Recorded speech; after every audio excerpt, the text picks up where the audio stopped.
Ladies and gentlemen, welcome to the 27th annual Business Bankers Breakfast. Business Initiative Corporation has been in business 28 years, and I've been happy to be here 8 of those as chair. My first job is to introduce the national anthem. So I'd like to ask you all to please rise, and if you know the words, please join in. I gotta put glasses on. I'd like to introduce Manna K. Jones, an American soprano who will sing the national anthem. Please face the flag.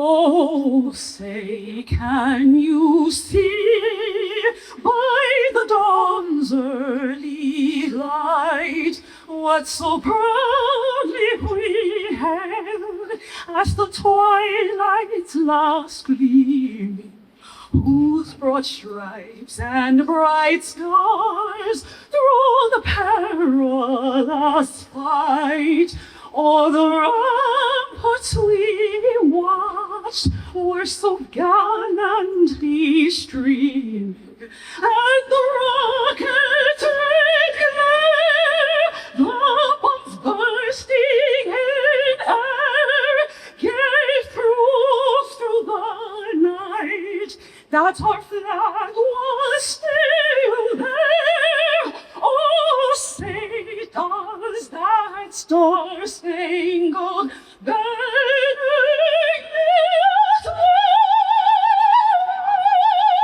wave o'er the land of the free and the home of the brave?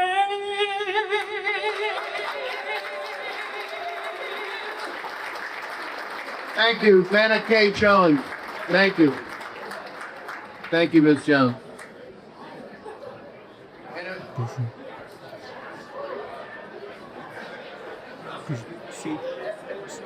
And of course, this year we celebrate the 250th anniversary of this grand experiment.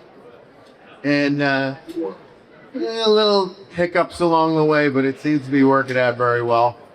So let's continue. For those of you who are not aware, the Business Initiative Corporation of New York is an SBA certified development company whose mission is to support economic development and introduce private investments in the Bronx in New York State by providing below market interest rate loans and long-term capital to the business community, with SBA guarantees in addition to funds from private lenders. These efforts will and have resulted in creating much needed jobs in the Bronx, as well as in New York State, and have assisted small businesses to grow and expand. The Business Initiative Corporation provides financing to purchase commercial real estate that will be occupied by that business, purchase machinery and equipment to be used by that business, and to provide leasehold improvements to a property occupied by the business. We also construct commercial real estate and or make land improvements and to cover soft costs that are associated with any of the above uses. This public-private partnership is critical to our success. In its over 28-year history, the BIG has provided $498 million in lending, and that's just the BIG's half. So if you double that, we've done about $1 billion in economic development with our member banks, in conjunction with our member bank. And while the focus is always the Bronx, we do lend in Buffalo or wherever else you might be. I'd also like to take a moment to introduce and recognize our dedicated board members. I would ask the board members, when your name is called, to please stand and hold your applause, and we'll give them all one great applause at the end. Sandra Erickson, Vice Chair. Sandra Erickson Realty. Sieta Shan, Citizens Bank. Dolores Batista. Gus Petrago, Flushing Bank, soon to be something else. Ralph Mbaka from TD Bank. Hugh Campbell, attorney. Rosie Diaz.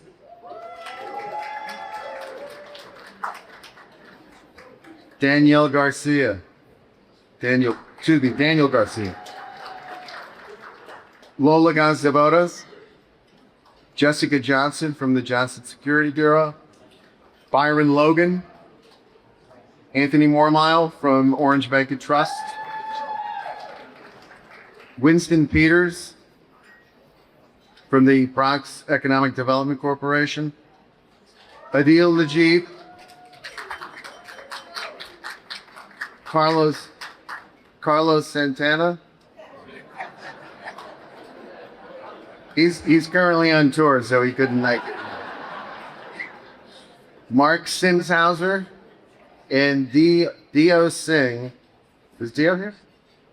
God bless. Dio Singh, he's a CPA, so he's probably recovering from tax seasons. Dio Singh, CPA. So, in the banking world, the work that BICNY does. Thank you.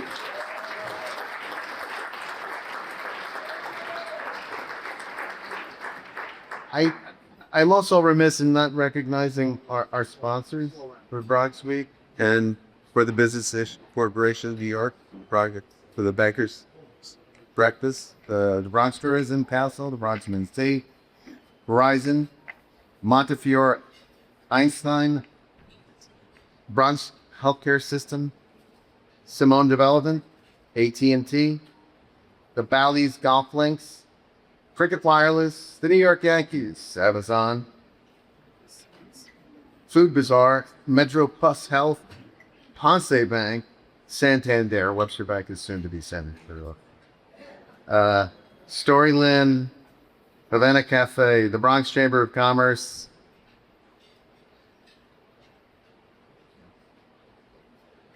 That will be both. Thank you.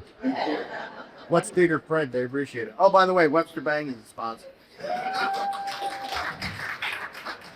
Chase Bank, Ponce Bank. Where's Ponce Bank? Okay, I didn't know if they were here. Orange Bank and Trust, Con Edison, Johnson Security Bureau, Empire State Bank, Flushing Bank, my friends at Flushing.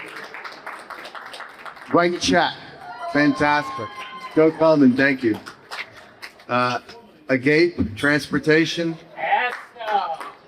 Community Capital of New York,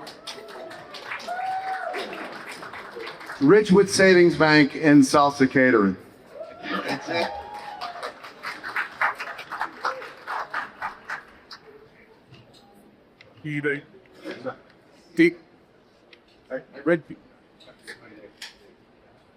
I didn't say TD. Don't tell Ralph this because last year I forgot to introduce Ralph, but I introduced him this year. TD Bank is a consistent long-term sponsor. And by the way, Ralph Lumbaka, when he joins our loan committee meetings, I'm always encouraged because he brings insightful, real-world analysis of our loan requests. And I can always count on Ralph to bring up what's not right about this loan and what do we need to overcome. So TD Bank, thank you so much for your sponsorship and your continued support of the bank. Really appreciate of the big team and really appreciate your effort and your attendance always. Amen. So in the banking world, that the BICs and its participating banks and business owners do is referred to as commercial industrial lending. We provide capital not to landlords or investors in commercial real estate, but rather to the drivers of the economic engines of our communities.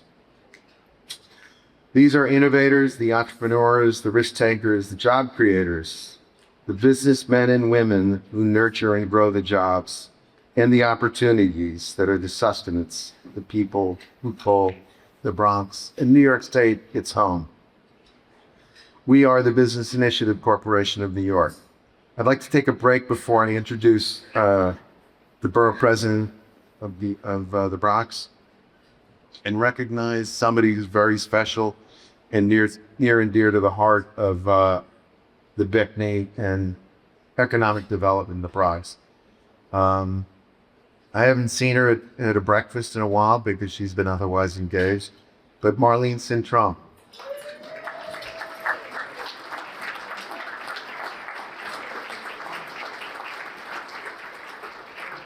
In 2018, Marlene Cintron tapped me on the shoulder and said, "Hey, would you like to be the chair of the BIC?" And I accepted the offer. I was flattered and encouraged by her support. And it's been a great ride, and we're going to keep going with her direction and her initiative, which was infectious for all of us on the board. We're going to continue your mission, the mission that was started 30 years ago, but thank you very much for all your support. Thank you for coming back.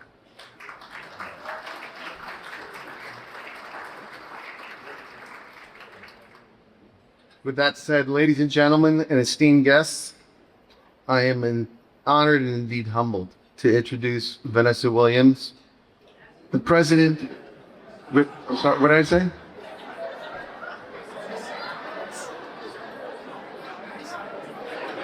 Vanessa, understand, I didn't write it down because I thought I had that part.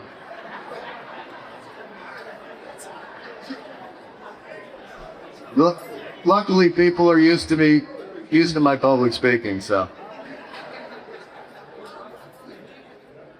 The borough president of the Boogie Down Bronx.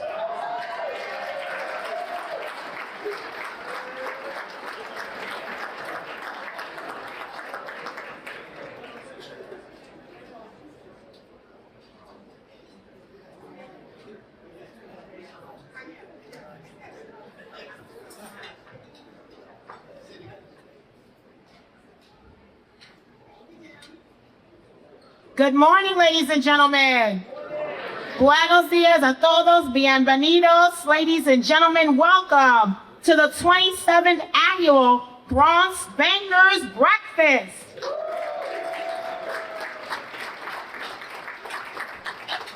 So let me begin by saying, Happy Bronx Week.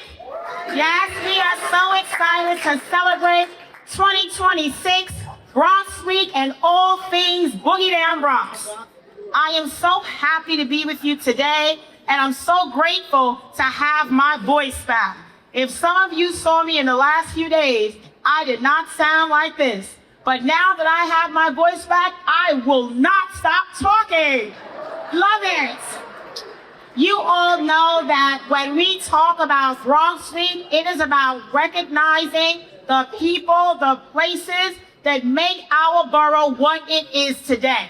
The greatest place to live, to work, to raise our families, and do business right here in the Bronx. So thank you so much to everyone for being here today. Let me first recognize our distinguished chairman of the Business Initiative Corporation of New York. Let's give it up for Jim Lanfranchi. Thank you, Jim.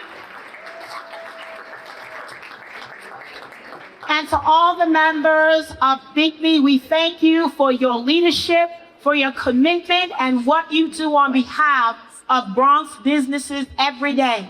Did you hear that BICNY has already lent and loaned out $1 billion? That is incredible. That is incredible for our borough. I want to acknowledge our president of BICNY, Raphael Roger, for the great work that Raphael does every day. We are so proud of you, Ralph. Thank you for your leadership, for who you are, and thank you for making the Bronx Bankers Breakfast happen each and every year. We salute you and thank you for a job well done. I want to acknowledge our partners at BXEDC, our president, Winston Peters. Thank you, Winston, and the BSEDC team. To our director of development at the Bronx Tourism Council, Julius Drake. Thank you, Julius and BCC. We are excited to work closely with BXEDC and BITNY and Bronx Tourism Council on behalf of my office, the Office of the Bronx Borough President. Before I begin, I take a moment to recognize and acknowledge and say thank you all for being here this morning. It is so appreciative that you chose to join us for this 27th annual Bronx Bankers Breakfast. I want to acknowledge elected officials, representatives of our business community, and say thank you for joining us. We were joined earlier today by New York City Council member Justin Sanchez. On behalf of our governor, the first female governor of the great state of New York, Kathy Hochul, we have the appointments secretary to the governor, Kathleen McCadden Benjamin. Thank you, Kathleen, for being here. Our Bronx representative, you see him all over the borough, on behalf of our governor, Fidel Molina. Thank you, Fidel, for being here. On behalf of Empire State Development, ESD, and our president, Hope Knight, I recognize Ray Salavarios. And I will acknowledge our former president of BOEDC, former administrator for SBA, the Small Business Administration. Thank you, Marlene Cintron. Thank you for joining us today. We are grateful for your leadership and all that you've done on behalf of the Bronx. Our very own Bronx Borough historian, Angel Hernandez. We have representatives from our business improvement districts. Shout out to our bids here in the Bronx. Executive Director of 3rd Avenue Bid, Pedro Suarez. Executive Director of the White Plains Road Bid, Malcolm Gray. Executive Director of the Morris Park Bid, Dr. Camelia Tapilas.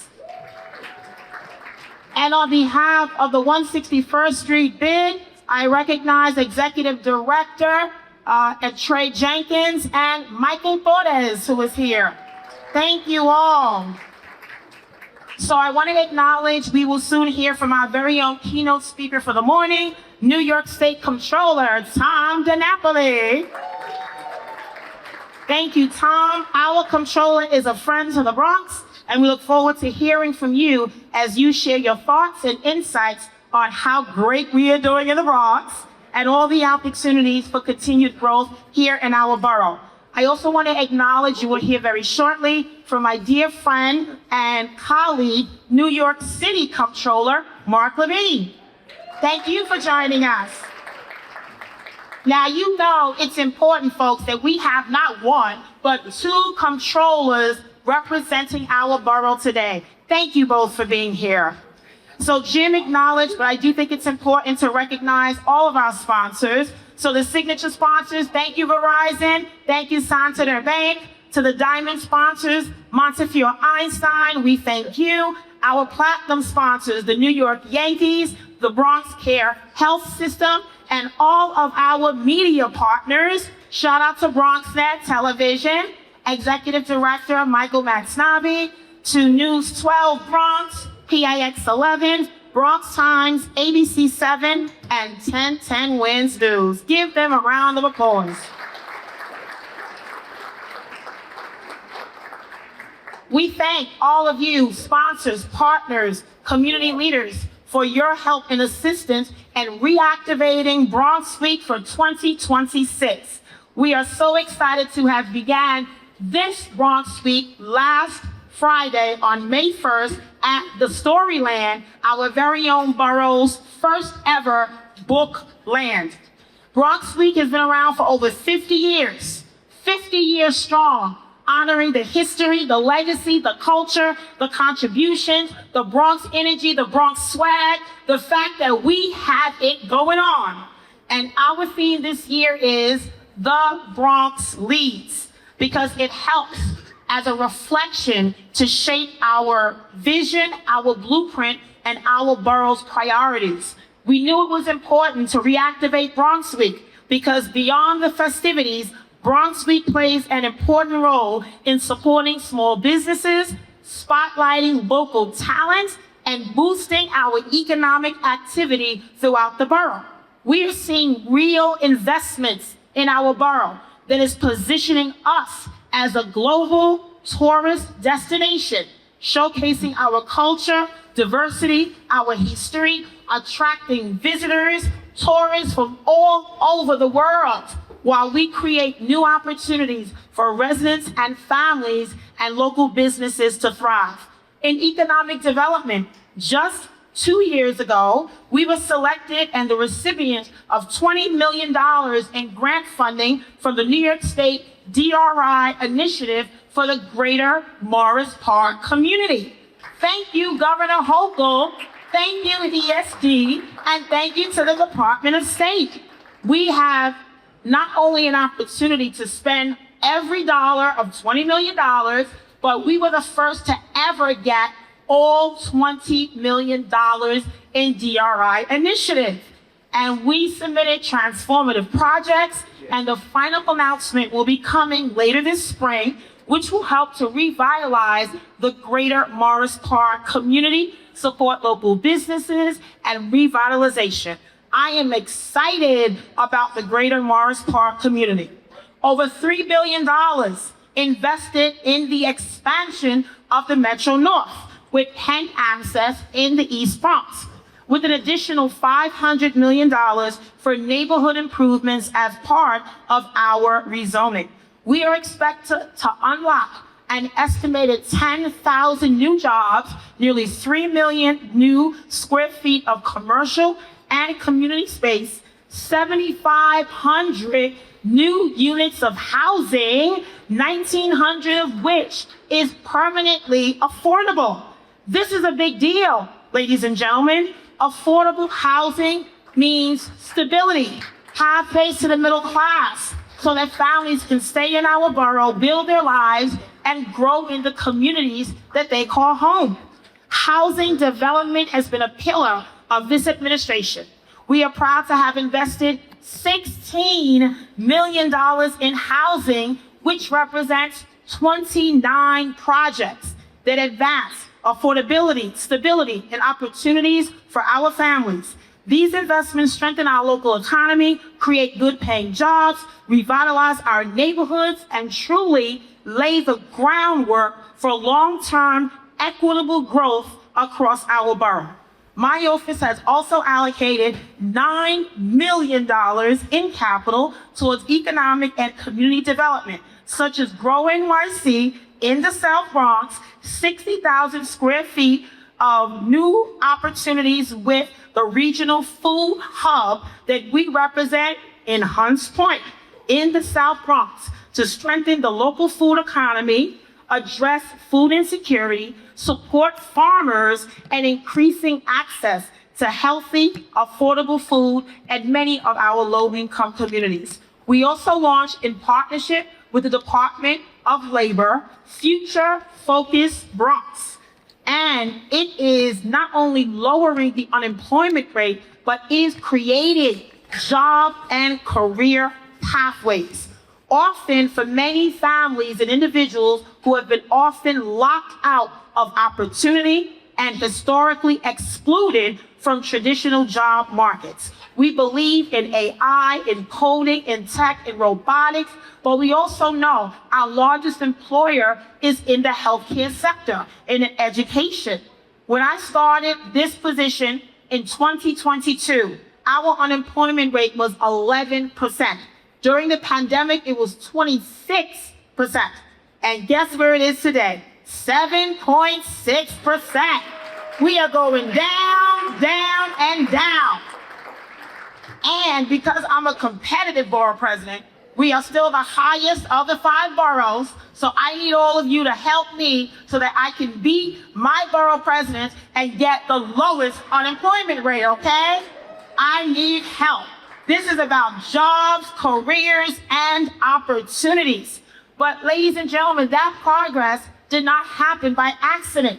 It is the result of intentional development, initiatives, and partnerships in workforce development and job training, partnerships with all of you, bankers, financial institutions, CBOs. It matters when we show up for our communities and make sure that people have access no matter their background. If they were formerly incarcerated, it should not matter. They need jobs too. So we believe in that. We believe in these opportunities for all of our residents. Now, you all know I love young people, and I know they are tomorrow's future, but they are today's prize.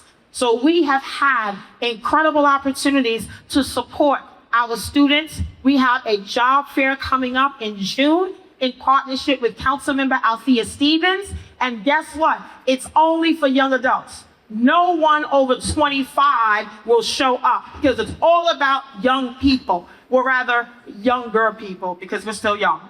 Younger people, younger. But we are so grateful when you think about jobs of the future. Green jobs is the pathway. And I have to recognize our partners at Fordham University, President Tanya Teklo, and the entire team at Fordham for the work that they are doing to build the first ever Bronx Green Jobs Center right on Fordham Road. We've already broken ground, and I cannot wait for the ribbon cutting.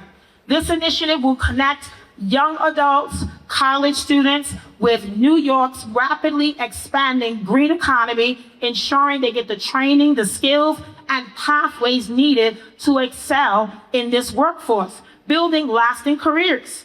Education is the key to this work. It is why we supported last year the opening of our first ever STEAM school, science, technology, engineering, architecture, and math, in partnership with Montefiore Einstein, who is our anchor partner, and Simone Development in the Hutch Metro Center. We are excited, and we thank Mercy University for giving us a home temporarily, but we are building on a brand new location in the East Bronx. We've already allocated $1.5 million, and I have a little ways to go, but I will make sure that this project is not only funded, but it is completed. It will focus on academic readiness, equity for young people, making sure that they have real-world experiences. There are so many amazing things happening in the Bronx with significant growth and so many opportunities that are right at our disposal, from education to the cultural sector, workforce development, economic development, tourism, neighborhood revitalization. We are setting an example for others to follow. When we say the Bronx leads, it's because the Bronx leads. One of our most transformative projects that you all understand is happening right now is reimagining the Kingsbridge Armory. For so many years, there was no opportunity. Nearly $200+ million already invested. And thank you, Governor Hochul, for $100 million. We are appreciative of that. But the heart of our Kingsbridge community will soon be reimagined into a space of purpose, of destination, of exploration, of opportunities for youth and families and small businesses. I am so excited about the Kingsbridge Armory. Now, we are expecting another economic impact of nearly $500 million in revenue during this year's Yankee 2026 season. And I'm so grateful that fans are coming to 161st Street, and let them continue to come, patronize our businesses, shop local, eat local, and spend money, because it matters when we stimulate the local economy. And this year, the opening of the first ever Bronx Hip Hop Museum is a big deal. And I want to recognize my predecessor, number 13, Ruben Diaz Jr., who now serves as the chairman of the Board of Trustees. Ruben was able to start this project with Rocky Bucano, and we are excited that by the end of this year, we will open the doors to the Hip Hop Museum. Amen. Thank you, Larry Scott Blackman. We appreciate it. And so as I quickly talk about tourism, because you understand the importance of tourism, I want to acknowledge the new cultural institution group designees that are now a part of the SIG family, joining the New York Botanical Garden, the Bronx Zoo, Wade Hill, and so many others. It is so important to celebrate culture because it is the way to the future of arts, of education, and culture. So this year, we are proud to congratulate Bregones Theater, the Puerto Rican Traveling Theater, and the Bronx Children's Museum. We are so excited. Folks, we have not had an organization from the Bronx inducted into the SIGs in 45 plus years. So shout out to Bregones Theater and the Bronx Children's Museum. None of this, folks, would be possible without all of you. Our financial partners, banking institutions, community leaders, colleges, universities, healthcare institutions. I'm grateful for every one of you for helping us to reimagine what is possible. I look forward to deepening this collaboration, growing our work, expanding our outreach, and being absolutely ambitious, determined, and intentional about this bold agenda with strong partnership.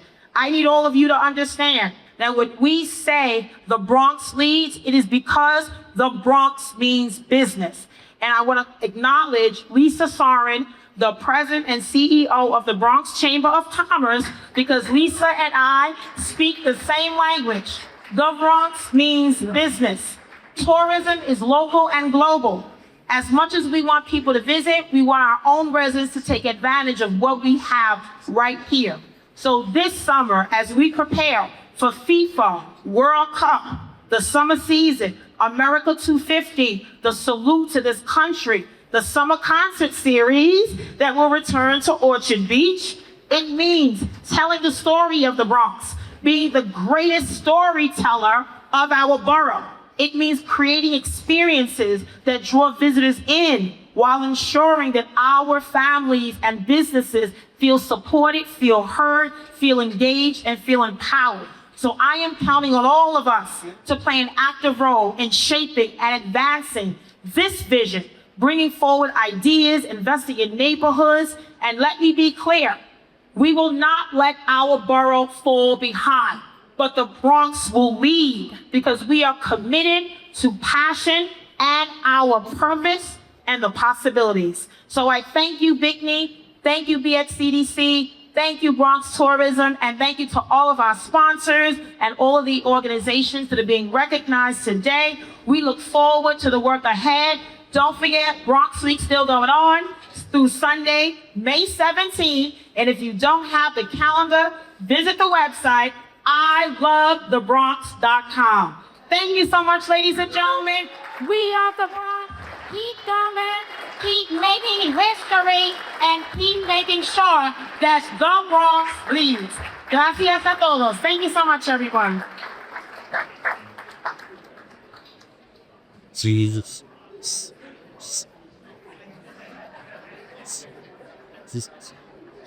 All right, I think I'm staying up here. I'm not speaking no more.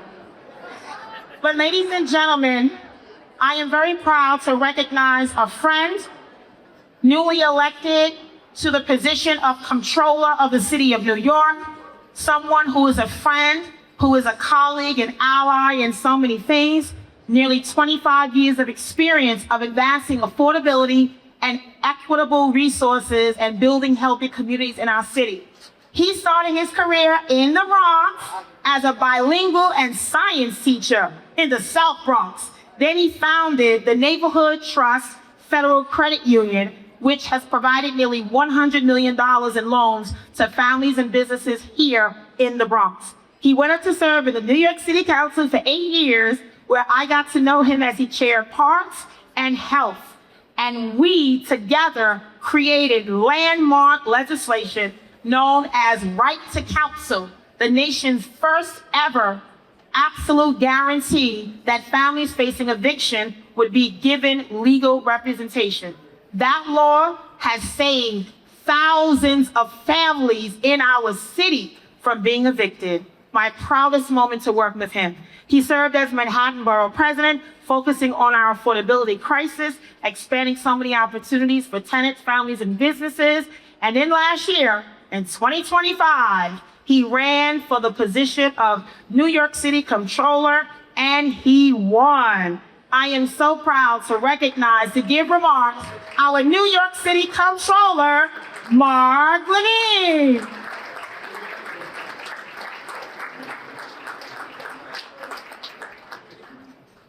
In my book, Vanessa Gibson is way cooler than Vanessa Williams. There's no comparison. You can probably sing better too. Thank you for that awe-inspiring recitation of your work here in the Bronx.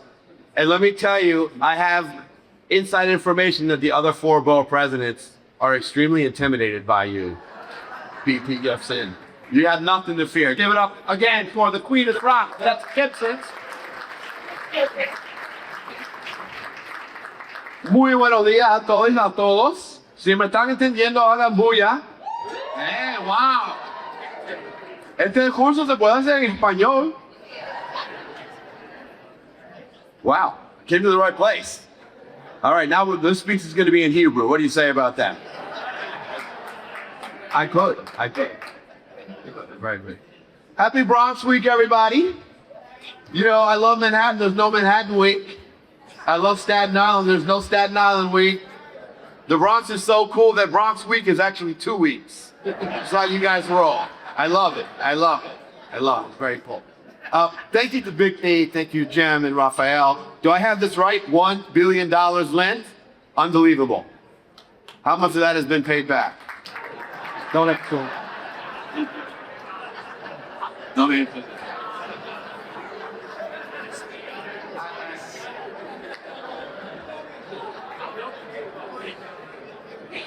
Raphael, I noticed a few people didn't show up at his breakfast.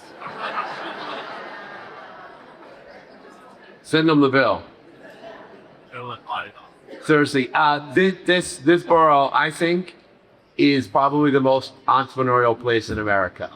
The spirit here of people who are willing to take a chance and start a business ranging from a bodega to an online business and everything in between.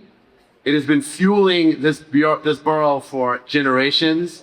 It is an inspiration. And to all of you who have taken that risk, who are entrepreneurs, who have stepped out there to build something, I deeply, deeply admire you. A big round of applause for all the entrepreneurs here in the room. And to the banks and other institutions who are financing those dreams, thank you very, very much. You are critical to the economy of the city. My favorite part of the morning so far has been the competitive cheering between all the banks and the different families. Is Ponce Bank in the house? You know, I'm not going to go through the list, but know that I appreciate what you're doing for small business and for the economy. And the small businesses of the Bronx and the city have been through a lot in the last few years. COVID was brutal, obviously. And of course, we've been making a lot of progress coming out of that. And then you've hit these crazy tariff policies and the draconian immigration policies, which are also doing damage to our economy and many of our businesses. And we have inflation with now energy prices and oil prices going through the roof. A lot of challenges there. Despite all that, you all have continued to fight and build. And in many, many ways, New York City's economy, in part because of you, is doing very, very well right now. There are some warning signs on the horizon, but in many, many ways, we have come roaring back to fight all these challenges. And it is the job of the city, of city government, to support you as small businesses in that effort, to make sure that when you start a business, you don't have to run through a gauntlet of bureaucracy and permits and regulations, dealing with a dozen city agencies, and that's often what it feels like right now. We've got to do better on that. We've got to make sure you don't face excessive fines and fees. Those should not be punitive. It should not be about generating revenue for the city. The goal should be to solve problems in a way that keeps businesses and consumers safe without having to level the fees. That's the shift in mindset that we need. We certainly need our commercial districts to be safe and clean and well lit. And shout out to all the bid directors who are here who are helping to do that. Yes, indeed. Why'd you put the bid directors in the back? Next year, you're going to be in table 5. Yes, I got you. I got you. And certainly we as city leaders need to keep the economy growing right now. And I talked about warning signs. So employment is flat in New York. There's been basically no job creation out of one category, which is home healthcare aides, which are important jobs, but they pay basically minimum wage. And across the whole rest of the economy, employment is flat. And if you talk to a young person in their 20s, it is very, very hard to break into the workforce. Even for young people with a good college degree, it's very, very, very hard to break into the workforce. So we tell young people, go out, do the right thing, go to college, get good grades, graduate. They come back to the Bronx. They have a hard time finding a good job, and they have a hard time finding a home they can afford. And this is a raging crisis of housing affordability right now, which is a problem for people and families in New York, but also very much an economic development problem, because businesses need to have housing their employees can afford to live in, or it undermines the businesses themselves. And I'm sure if you look at the map of where employees are living, they're going farther and farther and farther away. God forbid they have to move to Jersey to find one house. We don't want that. Oh, the Jersey person there. That was directed at you. You know, you can move back to the Bronx. I know, the rent, we're working on that. I am actually seriously working on it. This is the biggest initiative I've announced so far in my tenure. We are going to invest $4 billion of pension money in building housing in the Bronx and New York City. This is going to be a game changer. Because right now, after we've done some big work on zoning reform with City of Yes and these charter amendments, the biggest challenge to building more housing in New York is the financing. It is the money. And there are properties sitting vacant all over the Bronx right now, where you got the zoning is set, you got the developer set, they are ready to go, and they're waiting for financing. And as you see a property that's been sitting there for a year, and 2 years, and 3 years, and 4 years, and you're wondering why, this is why. And there are many deals that fall apart. I'm sure our friends in the banks know exactly what I'm talking about. The HBD pipeline is extremely long because there's not enough financing. So we're going to try and change that game by putting pension money in to build new housing, affordable housing, workforce housing, mixed income housing here in the Bronx, to renovate and preserve our existing affordable housing, which is in danger in many cases, and also to convert vacant office space to housing, including affordable housing. What do you say to that agenda? You guys on board with that? All right. We're going to make this happen in the Bronx and citywide. So I am so thrilled to be in my first Bronx week as a citywide elected. I'll come back again and again and again. I'm so grateful for this reception. I'm not technically introducing the next speaker, I don't think, because I think the BP's coming back. But for me to say that Tom DiNapoli is an amazing comptroller for New York State, who by every single metric has been a success in the performance of the pension fund, in his oversight role for state government. The man is tireless, moving around this state. I know you see him in the Bronx at all times. And for me, more than anything, he's just a profoundly decent human being and my big brother. So give it up for Tom DiNapoli. And now give it up again for my bestie, the great, get this right now, Vanessa Gibson.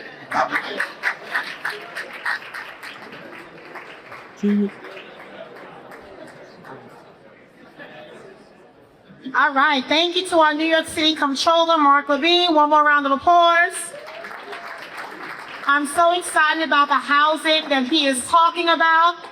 And Comptroller Levine, I just want to make sure that housing includes new affordable home ownership opportunities. That is a big deal. So Fidel said it's okay that I can just say that and Kathleen, it's okay, but is it okay if I say hallelujah? Then we have a framework for a state budget. Amen. Yes. We are excited. Yes, because I'm a part of the city budget. We were waiting. So I'm excited. Thank you. Thank you. We are looking forward to praying for our governor and legislative leaders. Our speaker gets Sally Call Hasty and Senator Merlino, our history cousins.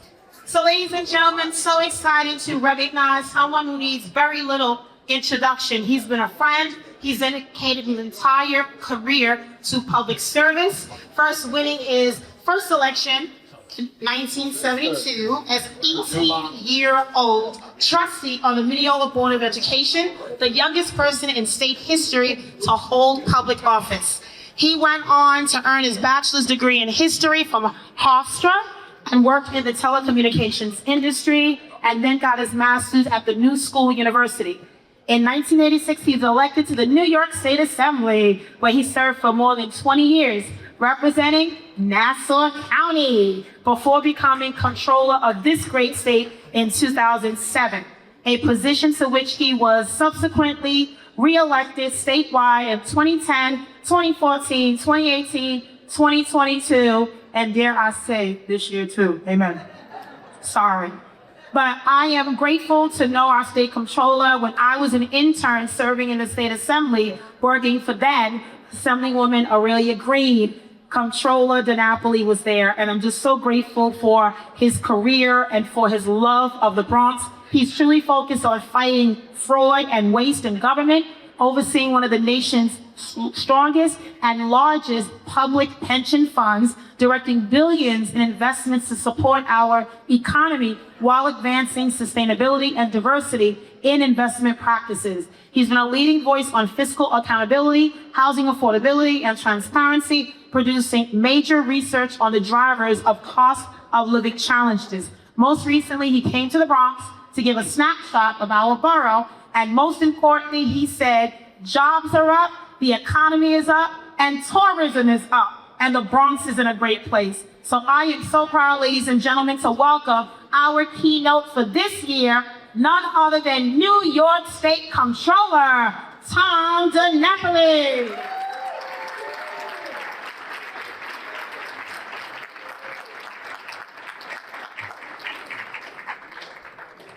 I wish I had half the energy of your Bronx Borough president. Give it up for Vanessa Gibson for everything she's done for all of us. Thank you, BP, for that generous introduction, but I do have one critique. See, I like when people say he was first 18-year-old elected to anything in New York State history. That's my little footnote, decades from now. But you're not supposed to say what year it was, because once you do that, everybody starts going, wait a minute, that means he's how old? But then you say he looks pretty damn good if he was 18 in 1972, right? Right? It is really a privilege to be back in the Bronx once again. As Vanessa said, I live in Nassau County, but I'm in Great Neck. I'm just over the brick, so I can see the Bronx from where I live. So Bronx is always on my mind. And I really do have to say, others have said it, and it is important to say it again. The role of borough president is so important in so many ways, so impactful to really be the voice for the entire borough, to be the cheerleader for the borough, to set the goals and the aspirations for the borough, to fight across New York City, across New York State for support for the borough of the Bronx. And you've had some wonderful Bronx borough presidents over the years. I've known so many of them. But I really do have to say, nobody has done a more effective or dedicated job in representing the people of the Bronx than your own Vanessa Gibson. Give her a round of applause again. Everything she has done. And certainly her alliance with the business community is so very, very, very important. In fact, she's so powerful. I was getting text messages while she was talking. It was that energy from Vanessa Gibson that produced that announcement of a framework for a state budget. That's what happened. It happened simultaneous. So your energy went up to Albany, which is great. I certainly want to just give a shout out to all those who are going to be acknowledged, all the sponsors, because when you're asked to be a keynote at an event, especially when there's a lot of other speakers, there's always a challenge. How do you say enough to be the keynoter? But I recognize fully that the keynote is really each and every one of you. It's your wonderful participation in this practice, 27 years. It's for those that are being recognized in a few moments. So you're the keynoters. I'm just here to offer a few more words. And it was great to hear from our City Controller, Mark Levine. He is already a great partner with my office in the world of controlling. He's off to a great start. I know he's going to be a transformative controller for the people of the city of New York. I do want to obviously acknowledge Raphael and Jim and everyone involved with the Business Initiative Corporation of New York. Give them a round of applause for all of you, great work that you do. Mr. Peters, who's started, all the great leaders who are here. It is just great to feel the spirit and the energy in the room, whether you're involved with the banks, whether you're a small business owner, you're involved with one of the bids. I mean, it's what's bringing it all together in this conversation that is really so very important and so very, very impactful. What I thought I would do is just get really quick, because I know we have other speakers and other presentations, just a sense about where we're at, where we're going. Controller Levine touched on part of it. We've been in a recovery mode coming out of COVID. When we look at the economy across the state, we look at it because the economy drives the revenue, the tax revenue that comes to the state. We have seen month after month more money coming into the state in terms of revenue, tax revenue, than had been projected. We see that month after month. That was the context for the budget proposal that the governor unveiled earlier this year, the largest budget in the state's history, but it reflects the fact we have a strong revenue picture. When you look at the job picture across the state, we have more jobs today than before COVID. So we've more than grown the jobs back that were lost. We've actually added jobs. The challenge for us from a state perspective is that it's an uneven picture when we look across the state. New York City, the 5 boroughs have certainly driven most of that job recreation. The downstate suburbs as well, Long Island, Westchester, Lower Hudson Valley, Capital Region around Albany is doing pretty well, Syracuse as well. But we have many other parts of the state. We have communities today that have fewer jobs in 2026 than they did compared to 2019 or 2020. So you look at parts of the North Country, the Southern Tier, Mohawk Valley. So as always for the state, we have to look at a strategy that focuses on the regions that are left behind. Also, as Mark Levine said, it's true. We had this job regrowth, but as we closed out 2025 and going into 2026, it all started to flatten out. And so we're really at a more stable part now as far as job creation. And again, when you look at sectors of the economy, you're probably seeing this here in the Bronx as well. What has led much of the job creation? It's been healthcare and social assistance. Financial services also has been strong. Government is bad as far as employment in excess of what it was before COVID. But so many other parts of our economy, construction, manufacturing, leisure, hospitality as examples, they are not back to 100% compared to pre-COVID numbers. So what it really means is that we have more work to do. And the Controller Levine is absolutely right. The recent changes in tariff policy, immigration policy, is making a challenging situation even more difficult. We are very dependent on import-export relationships. And what we find is that half of our export relationships are down, and a lot of that is driven by the relationship with Canada. And be fortunate that you're not located, your business is not located by the border up north, because they really have been hit very, very hard because of those tariff policies. We know with the immigration changes, the harmful immigration changes that are having on businesses here in the city, it's having a big impact on our farms and our agricultural community as well. So there's really a lot more work that we have to focus on, and that's why the state budget and the city budget as well, which is still up for consideration, become very, very important. Because part of what we're going through right now is a restructuring the relationship between the federal government and the states. And a state like New York is on the losing end of that restructuring. The federal cuts from the big, not the big beautiful, the big ugly from last summer, particularly on healthcare, besides impacting on our financial plan, is really going to hurt families in our state. You know, the overall state budget is about 35 to 40% federal funds that pass through. A lot of that for health care. And we're going to lose, it's estimated, $13–14 billion over the next few years, just in the Medicaid program alone. And then you look at the cuts that are coming, they're not quite here yet, but they're going to come for SNAP, for what we used to call food stamps, the nutrition programs. We have 1 in 8 households in our state that are food insecure, and people are going to be losing those benefits. What the state is trying to do, and this is part of the budget discussion, how can we backstop some of those cuts so that we don't have families get hurt? But there is no doubt that you will have some folks that have health insurance today because of Obamacare and Medicaid expansion, the essential plan, and so on. When these changes are fully implemented, they won't have health insurance coverage. We have been making great progress in our state. A few years ago, we had 10% of our population without health insurance coverage. Now we're down to less than 5%. More work to do, but we're one of the best states as far as giving people health insurance coverage. These federal cuts are going to move us in the opposite direction. And that's really the challenge as we move forward. So what Washington does as a state, the state then has an impact on local governments. That's why we'll look at the fine print and the details on what's being announced today as far as the state budget framework. We're not part of those negotiations in the state controls office, but we'll analyze that budget as it's finalized and we'll report back to you. But obviously the city budget is going to be very impacted by the level of support that's going to come from New York State. So stay tuned on that and we'll keep a close eye on it. But I think what it means, as we all move forward, we're going to be facing some tougher choices because of what's happening with the economy and the uncertainty of where the federal policies are at. Not to be partisan, but I'm hoping this November we'll start to see some changes in Washington, D.C., because we need that. We need that. We need that. I do want to mention briefly the state pension fund. We are one of the largest pension funds in the country.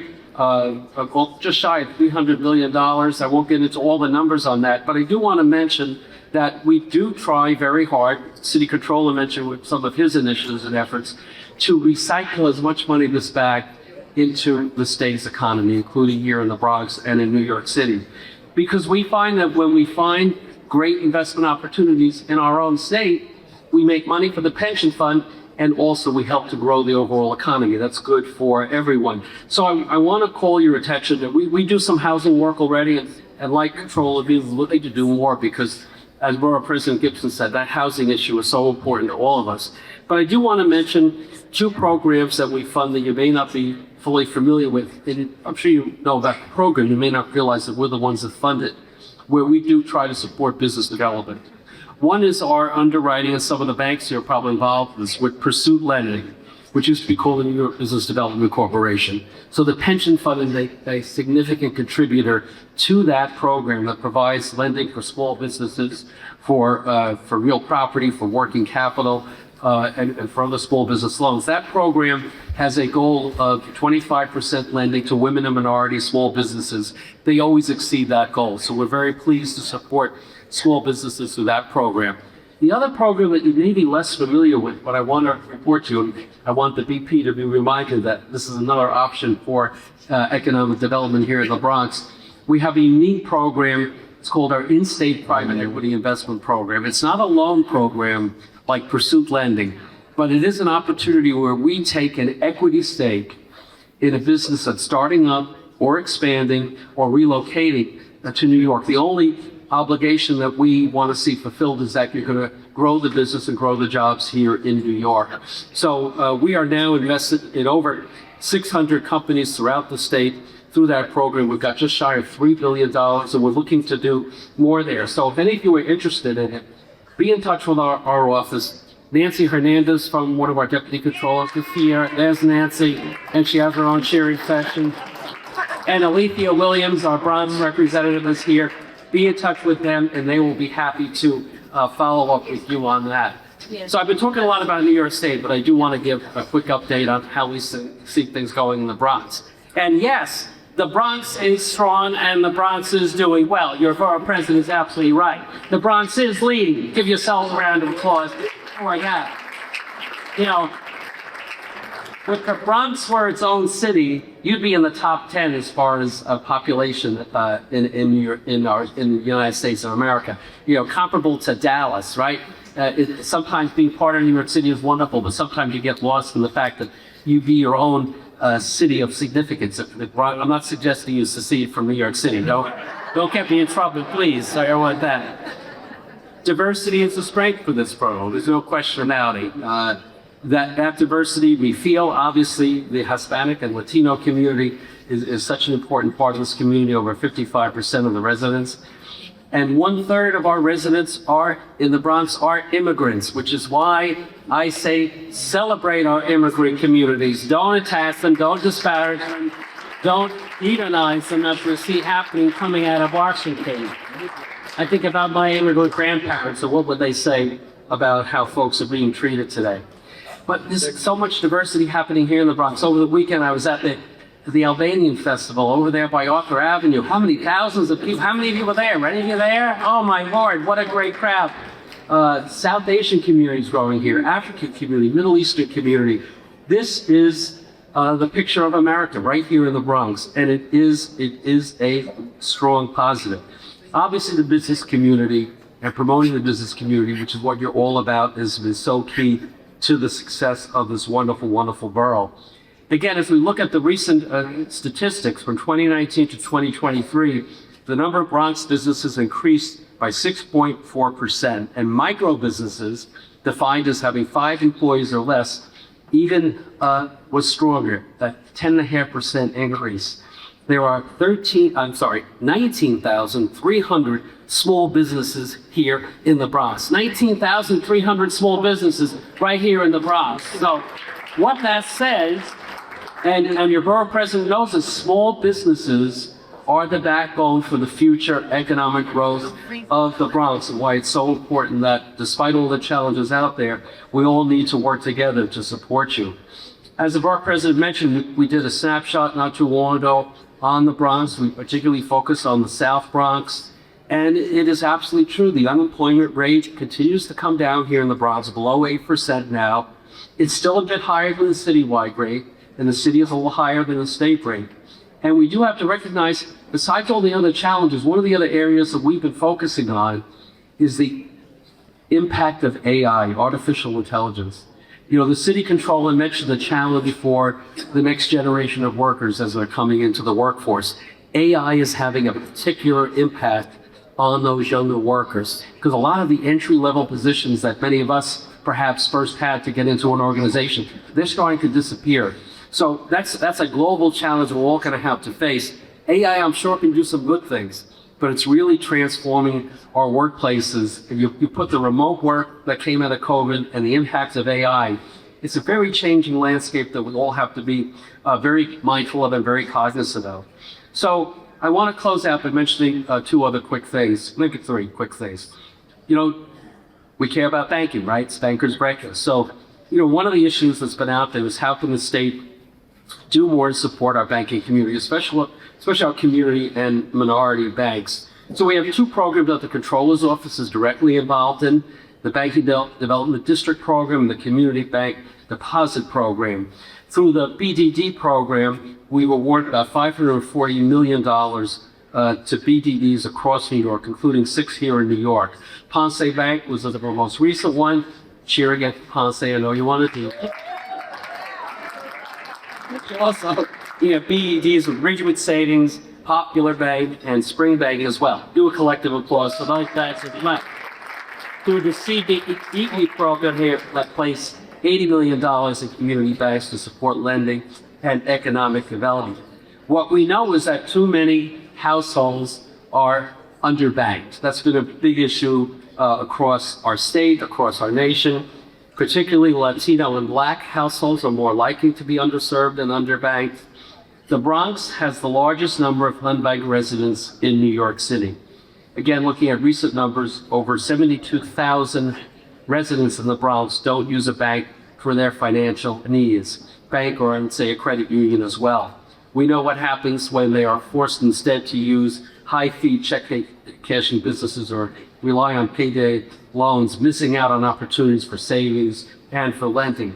So We work with the banking community. I have to give a particular shout out, I'll say, to Carlos and Madeline Marquez as well for helping us understand the challenges for more banks to participate in the Banking Development District program. And we came up with a legislative proposal that's pending in Albany now. We're very hopeful that it's going to be passed this session. Now that the budget that last year has been broken, other matters can be developed and finalized. But we have this legislation introduced by Senator Sanders, who's chair of the Banking Committee in the Senate, Assemblymember Anderson, that's going to allow banks that want to participate in the BTD program and credit unions as well to use reciprocal deposits instead of traditional collateral. This has been one of the barriers to participation in the BTD program. Opening up this opportunity will create more opportunities for more banks to participate, provide those services, to do the lending for small businesses, for mortgages, and it really will be a very strong positive. The second bill we've been working on as well with Senator Sanders would increase the statutory cap of that community bank deposit program from $20 million to $30 million. Again, this is ways that we could get more state capital into the banks and the banks can get it back into the community. Good ideas? Yes? Okay. So help us get that passed in the legislature. The two last things I want to mention very quickly, financial literacy. It's an issue we're focused on. I know many of you are focused on it as well. So important that we have financial education, and we started at the youngest ages possible. We work with the State Education Department and the Board of Regents. They are now requiring financial education in our schools. I would like to see a separate standalone program, right? You should have thought of that. I would like to see a separate standalone course of study, but at least they're going to have it incorporated into the curriculum. We're going to keep pushing for a separate course of study on that. The very last thing I want to mention is, you know, the fun thing we do with the controls office is return lost money, unclaimed funds. No, I didn't bring any checks today, but I want you to know that we now have a new initiative, our expedited program. We started last year where we have the valid information. Instead of us sending you a note saying, contact us, we were sending checks out $250 or less. That program has worked well. Our expansion of the expedited program, and I mentioned this, I don't want you to think it's a scam if you get one of these. We're now going to send checks to you $5,000 or less. So more money will be out the door. We'll send a letter first that will tell you that the check is coming, and then a few days later you get the actual check and you could verify online if you have any suspicion about it. We're returning $2 million a day of New Yorkers' money. We want to get more money out the door for you, so keep an eye out on that. I would just say, the Bronx is resilient, the Bronx leads. Thanks to each and every one of you for what you do to keep this Bronx community so strong and so vibrant. It's great to be with you. Thank you.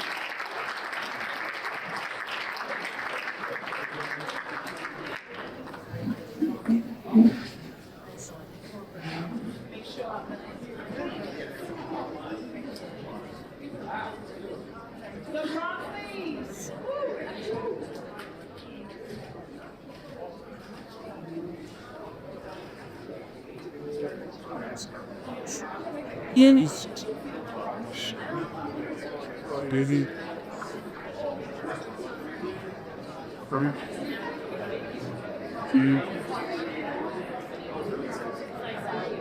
So.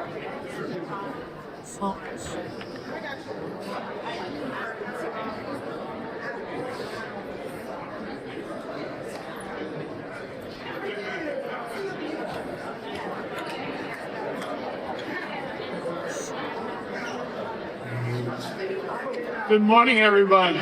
Let's keep the program going. And who are now on the evidence.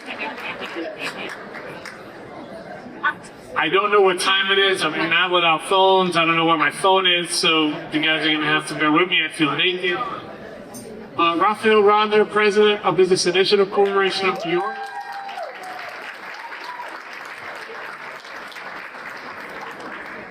This event couldn't happen without all of you in this room, all of our sponsors, people who bought tickets. Thank you for coming to support every year. Very quickly, I just want to read through. Webster Bank, thank you. Our friends at Chase. Bronxnet Bank, come on, you guys got TV. Thank you very much. Con Edison. Orange Bank and Trust. Johnson Security. Our friends at Empire State Bank, they got on really early here, they just thank you. Flush Bank. Our friends at Ray Check, of course. Agape Transportation. Another nonprofit lender like us, Community Capital. PDA Fruit. Ridgewood Savings Bank. And finally, but not last, not least, is our friend Southside Catering and RCA. Thank you. We do this event every year, and our goal is to make it be the best Bronx Week that you guys could have. And we hope that we do that, but really it's to bring it to the attention of all of you, the thanks that we are for the billions of dollars that have been invested in our borough. In partnership with Small Business Administration and all of our banking partners here, we run something called the 504 loan program. What that does, it allows a business who wants to own or occupy their building to do it for as low as 10% down and waive the mortgage recording tax, which is 2.8 in New York City, on our portion of that loan. To us, it's the best program that you could be involved in if you are an entrepreneur looking to own or occupy a space. So if you're a small banker in this room, please introduce yourself. Your bank is here. Find them, sit down, learn who your banker is. Just like you have a good accountant, you should know who your banker is. Start your relationships now, because those are the people that are going to get you over the hump. So we're going to do some awards right now. First, we'd like to thank our friends at Webster Bank for their support. Nick Mara. And Jim Wick.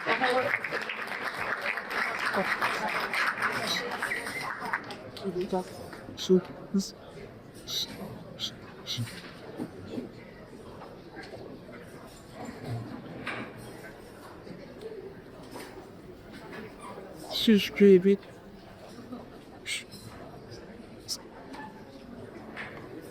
Visual.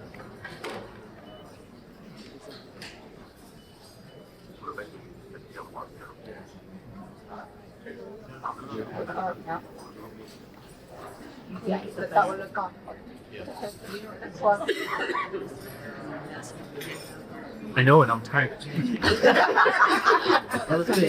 Next up, we want to have a big thanks for JP Morgan Chase. Anna, Nicole King. Is Rich here? Rich Fonte. Thank you.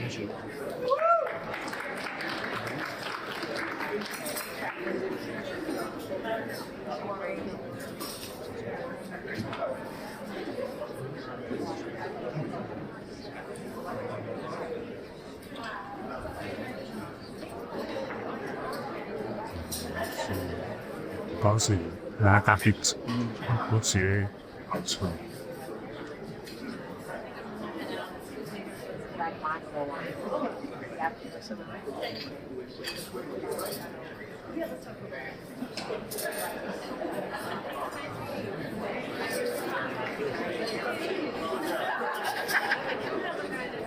Next up, our friend the Bronxnet. Stu Sudas of the seat. We'd love to have Yami off and Luis Pavales. They can be singing.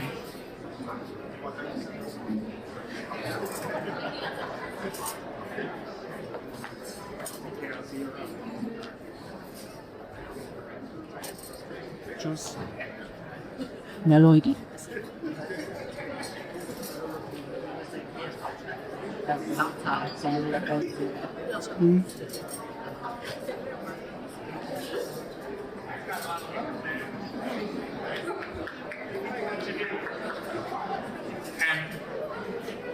Our last honoree, TV May, Rich Silver. All right.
Oh my god, guys, scream out fuck. Yeah, I want to get into our.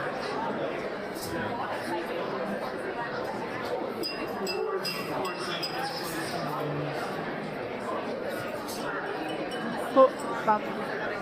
Some word folks are almost done. So our next awardee will be our Terrence L. Martin Award. Terrence was one of the founding members of the Bay, and this award goes to one of our banking partners that has the most loans with us throughout the year, and that one is our friend who loves the bank. You can give them that grant to you.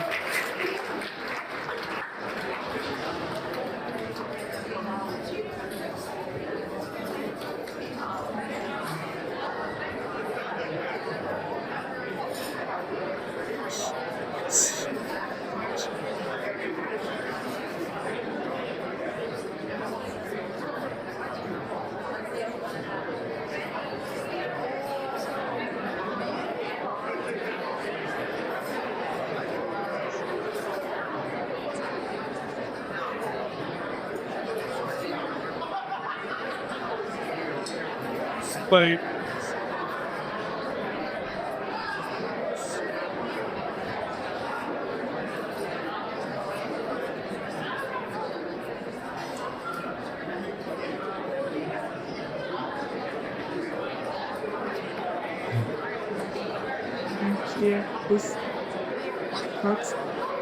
our next award is Jesse Johnson still here.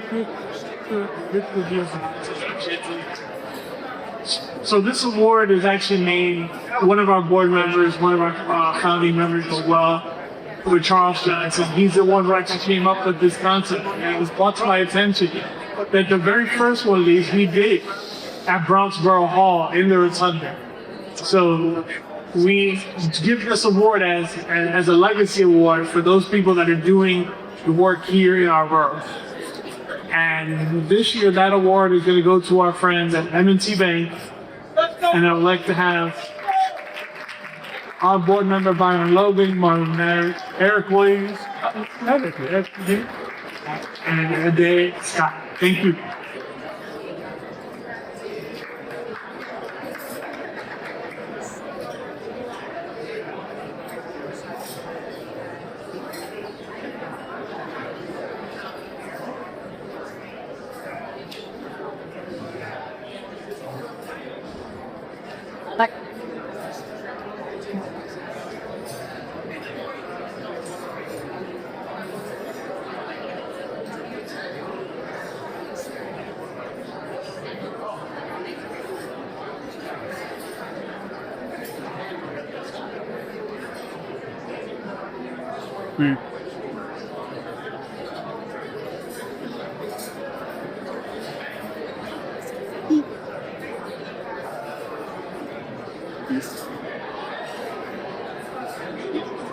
And now, if I could just have our old friend, I shouldn't say oh, she could beat me up. Madeline Marquez, please come up. I'm big, so I'm gonna ask you all this.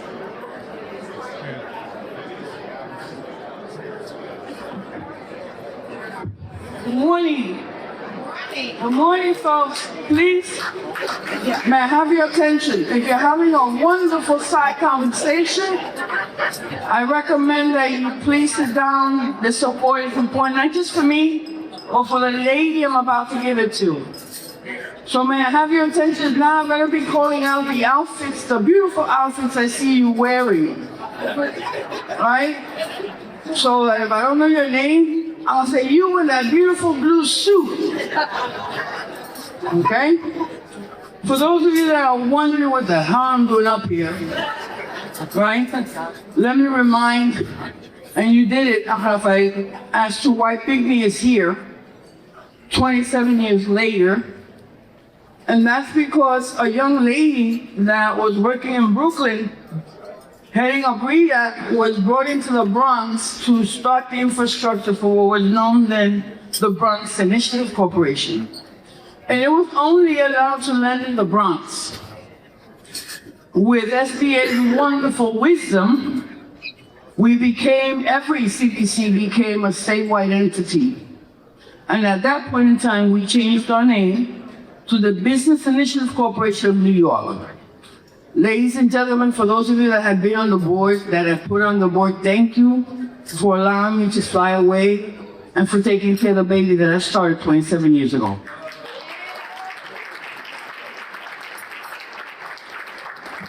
I have the honor, of course, of presenting the Madeline Marquez Economic Award to Tanya Tetlow, the president of Fordham University. It seems that women are not just breaking glass ceilings in the finance industry, because I was the first Hispanic woman EVP for Concebank. But we are also breaking in the education field.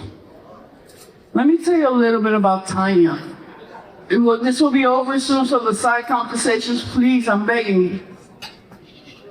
Tanya is the first woman and first layperson to lead Fordham in its 184 years.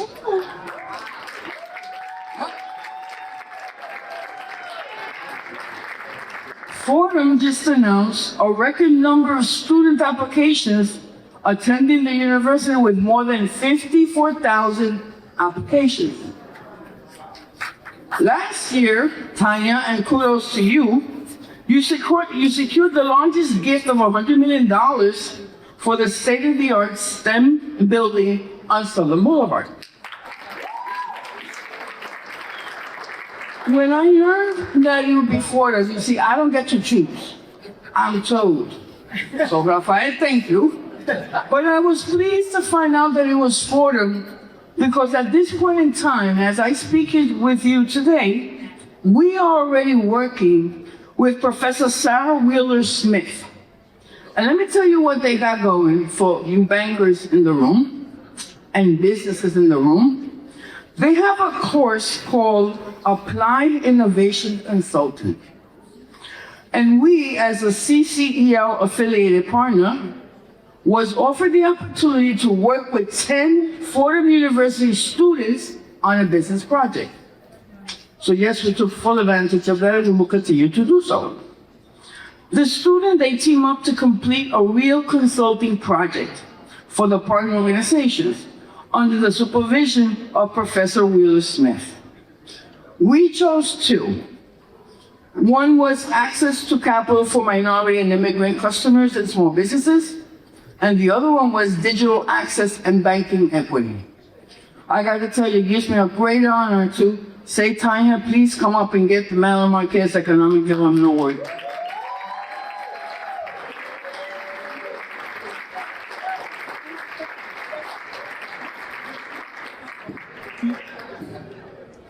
One, two, three.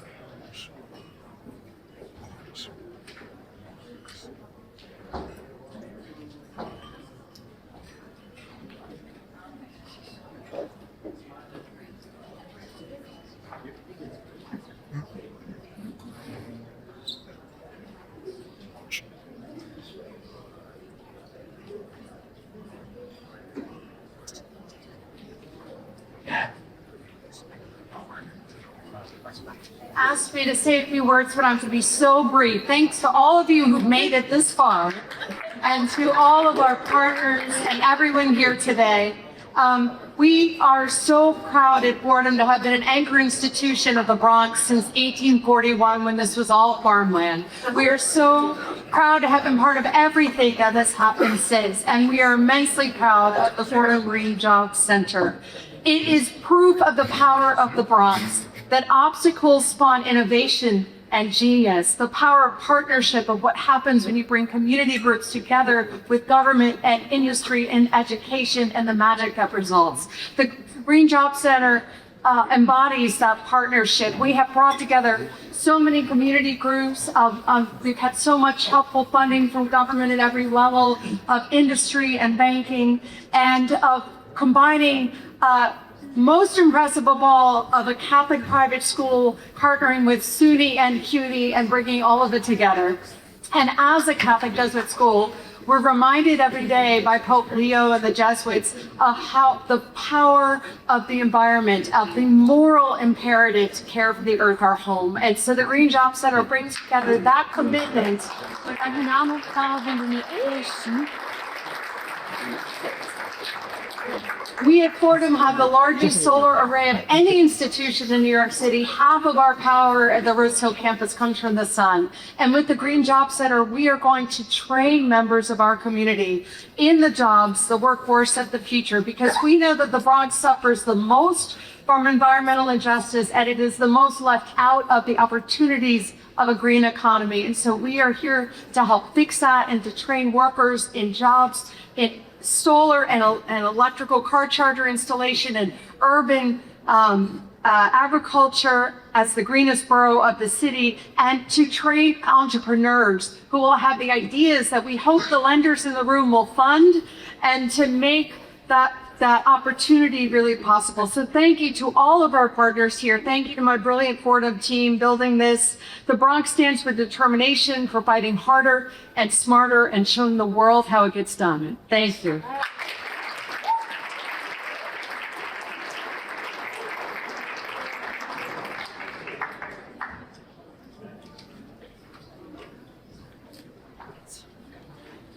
So we have one other thing that we want to do before we wrap. We have a board member who is getting ready to retire, but we don't want to let him go just like that. Joseph Coleman. Joseph Coleman was pulled onto the big board. I had to look it up. I think it was 2002, but had, and I won't make the same mistake that the BP made. He has been in the Bronx for a long time, since 1980. Citibank trained, as Tom Wallace likes to say. They all have a tattoo from Citibank on him somewhere. But what he's done here in the borough is actually work with our CDFIs and the other lenders that are in this room to try and get bank accounts for businesses and for people who would not normally do that kind of work. So thank you to Right Check and Adele, who's our new board member as well. We'll be continuing that responsibility over to Joe. If you could please come up. We have a citation for you and little slide bag with brown stuff. Thank you for your support. Thank you. Want to get up here or not? Thank you very much.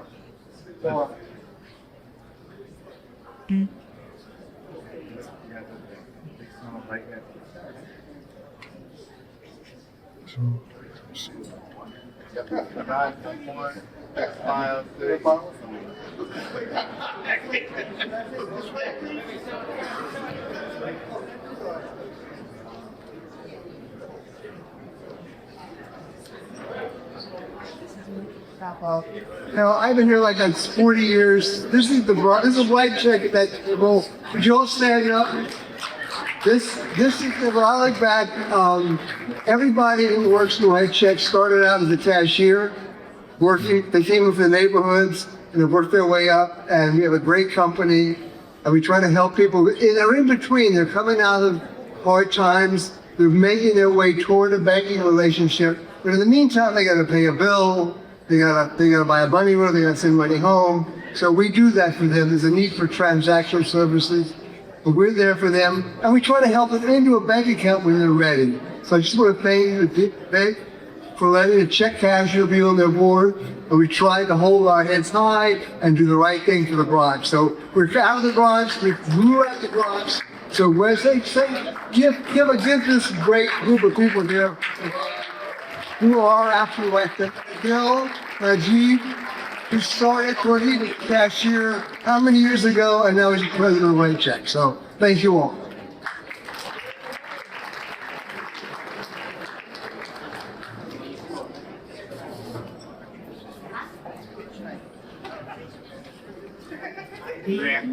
So the big mission every year is to lend money where we can through the 504 loan program throughout the state and community advantage program here in the Bronx.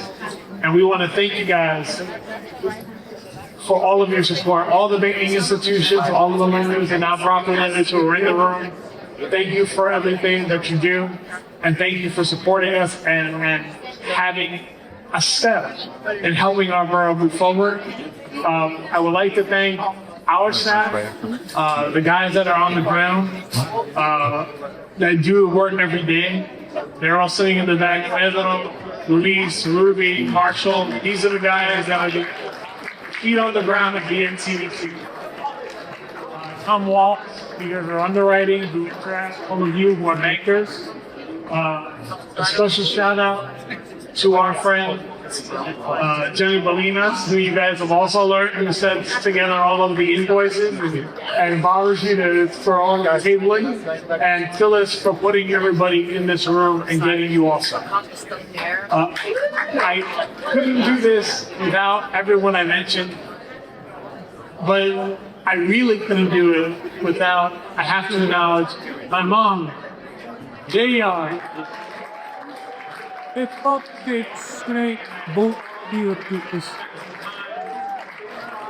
the great tour we're putting out, please, I'm at the Delicioso Pacoco.